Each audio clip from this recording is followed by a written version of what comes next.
La magie de Noël s'installe dans le Marais breton vendéen à travers diverses animations comme cet atelier de couronne en troll, cette corde en foin autrefois réalisée par les maraîchins. Parmi les participantes, Bernadette se laisse guider par sa créativité.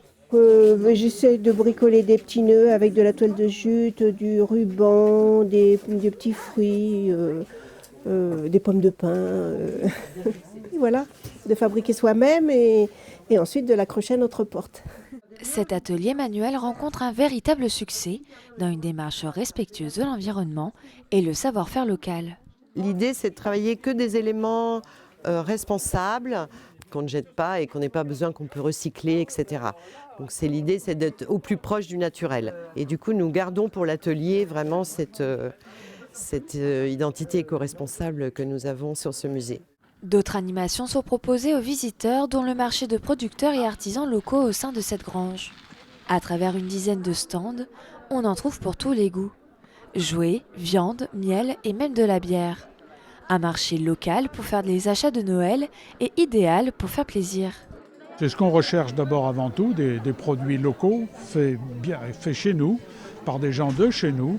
Et surtout pour notre Parisien, qui est quand même d'origine vendéenne, ça lui rappelle un petit peu le pays, quoi. Et on a trouvé notre bonheur en plus. Je pense qu'il y a beaucoup de monde pour une première. Ça fait vivre un petit peu le Davio. Moi j'aime bien ce site.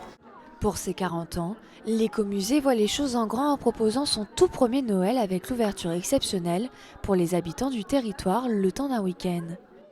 Les sites patrimoniaux de la communauté de communes Océan-Marais de Mont souhaitaient valoriser les acteurs locaux et de s'engager dans une charte des boutiques. On part sur des engagements éco-responsables et de développement durable sur les produits qui sont vendus dans nos boutiques.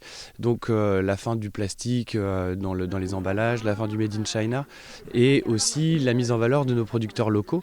Et c'était l'occasion aussi de les mettre en valeur, de leur faire une vitrine toute particulière.